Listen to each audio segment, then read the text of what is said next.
Hello students. In the last class we have studied about vapor pressure of liquid solutions.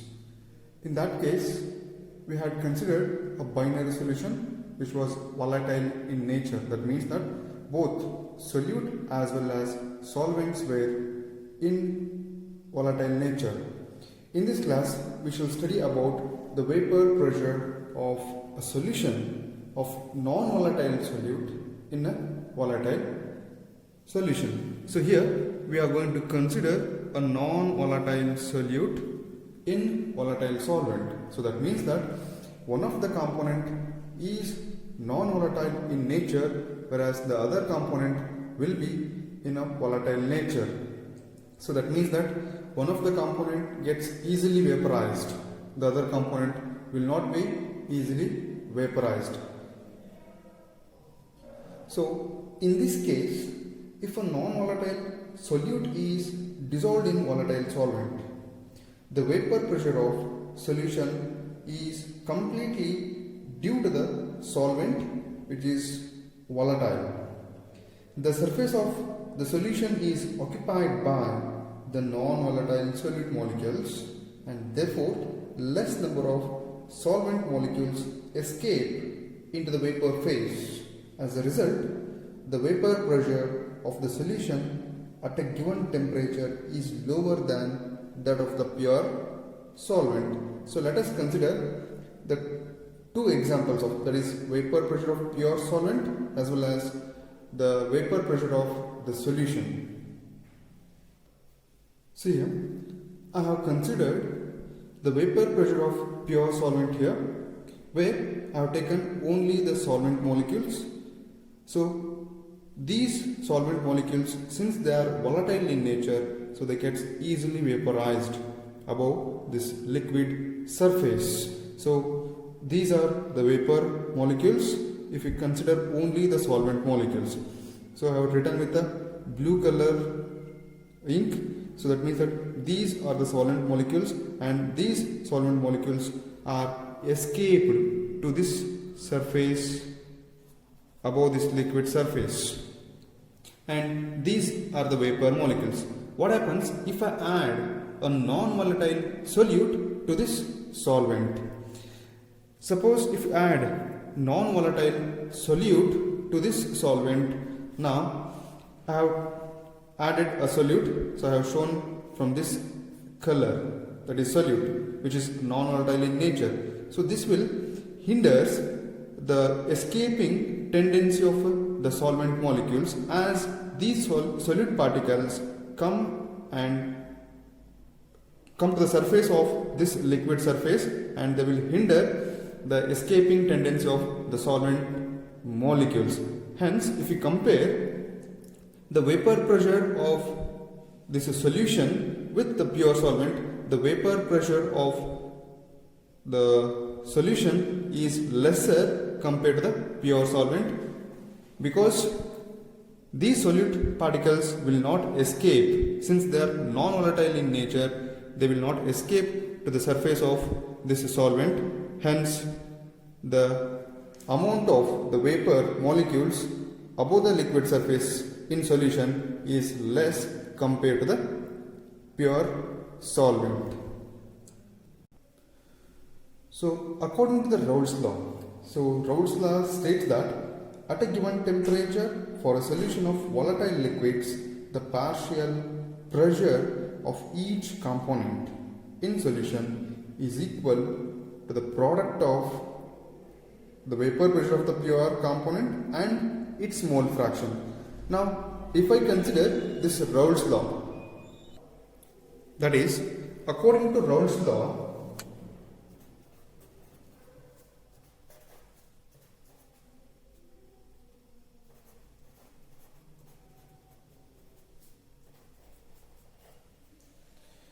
vapor pressure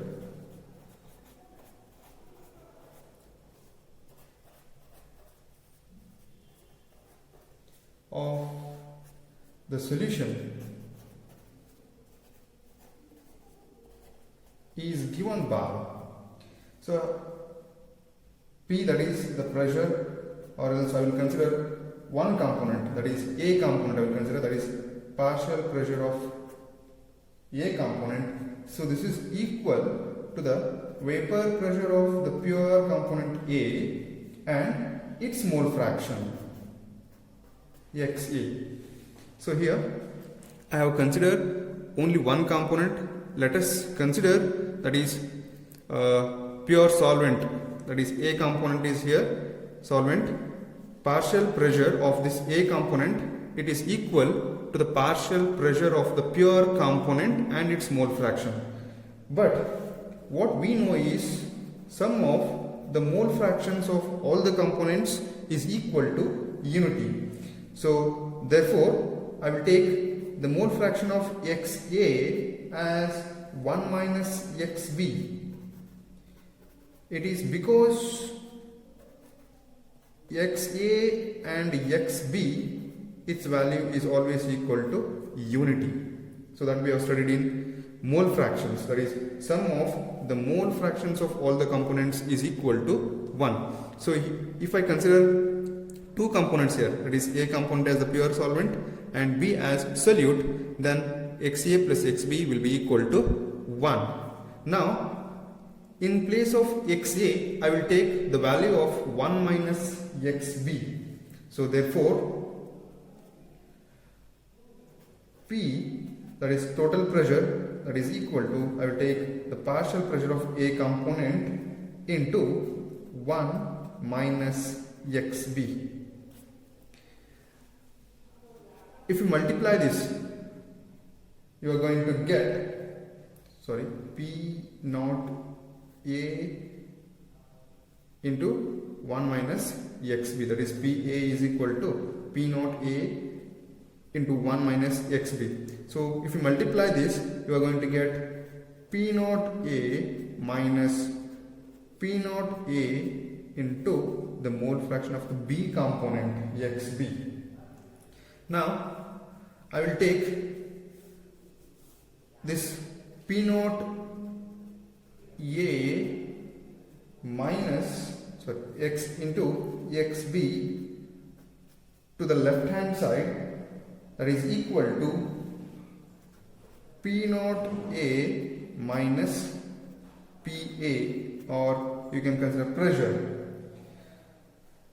Now XB, mole fraction of the B component, this is equal to P naught A minus P total, or PA you can consider, divided by P naught A. Here this term P naught A minus P, that is P naught A minus P, this is known as the lowering of vapor pressure. E term now lowering of vapor pressure anta kariತೀವಿ.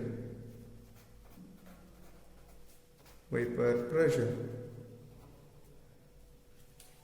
Now I have taken a pure solvent A, but we can calculate the mole fraction of the solute B component using the vapor pressure of the pure component and the vapor pressure of, or the total vapor pressure.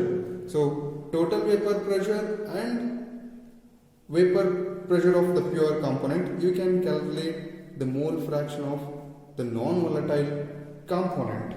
So therefore, for a solution of non-volatile solute in a volatile solvent, Raoult's law can also be stated as follows.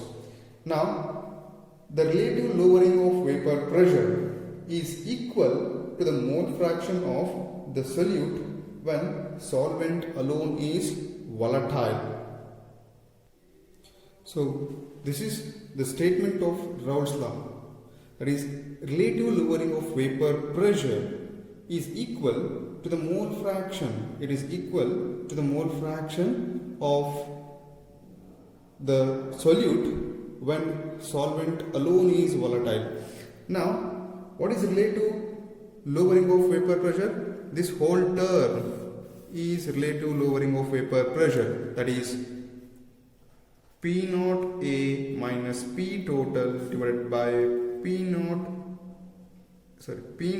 A is the relative lowering of vapor pressure. ಈ term ಅನ್ನು ನಾವು relative lowering of vapour pressure ಅಂತ ಹೇಳ್ತೀವಿ. Relative lowering of vapor pressure. Thank you.